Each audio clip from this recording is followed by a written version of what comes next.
Hello നമസ്കാരം. ബാറോസ് എന്ന ചിത്രത്തിൻ്റെ ഒഫീഷ്യൽ റിലീസ് തീയതിയാണ് ഇന്നൊരു വീഡിയോ ഭാഗത്തെ. ഒപ്പം ചിത്രത്തിൻ്റെ OTT സാറ്റലൈറ്റ് അപ്ഡേഷനും വീഡിയോയിലേക്ക് മുൻപേ വീഡിയോ ലൈക്ക് ചെയ്യുക, ചാനൽ സബ്സ്ക്രൈബ് ചെയ്യാൻ വേണ്ടി ശ്രമിക്കുക. മോഹൻലാൽ നായകനായി വരാൻ പോകുന്ന ചിത്രമാണ് ബാറോസ്. എല്ലാ സിനിമാ പ്രേമികളും ഒരേപോലെയാണ് ചിത്രത്തിൻ്റെ ഓരോ അപ്ഡേഷനും അറിയാൻ വേണ്ടി കാത്തിരുന്നത്.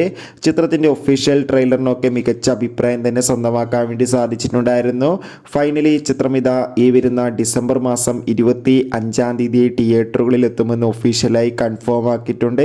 അതുകൊണ്ട് തന്നെ എല്ലാ സിനിമാ പ്രേമികളും ഒരേപോലെയാണ് ചിത്രത്തിൻ്റെ റിലീസിനായി കാത്തിരിക്കുന്നത്. ഫൈനലി ചിത്രത്തിൻ്റെ സാറ്റലൈറ്റ് അവകാശങ്ങൾ ഏഷ്യാനെറ്റും OTT അവകാശങ്ങൾ ഡിസ്നി പ്ലസ് ഹോട്ട്സ്റ്റാർ എന്ന OTT പ്ലാറ്റ്ഫോമും സ്വന്തമാക്കിയെന്ന് കൺഫേം ആക്കിയിട്ടുണ്ട്. എന്തായാലും ചിത്രത്തിൻ്റെ കൂടുതൽ അപ്ഡേഷൻ അറിയാൻ വേണ്ടി നമുക്ക് കാത്തിരിക്കാം. ചിത്രം ഈ വരുന്ന ഡിസംബർ 25-ാം തീയതി ക്രിസ്മസ് സ്പെഷ്യലായിട്ടാണ് തിയേറ്ററുകളിൽ എത്തുക. ആരൊക്കെ ചിത്രത്തിന് കാത്തിരിക്കുന്ന കമൻറ്റ് ചെയ്യുക. കൂടുതൽ സിനിമാ വാർത്തകൾക്കായി ചാനൽ ഇപ്പോൾ തന്നെ സബ്സ്ക്രൈബ്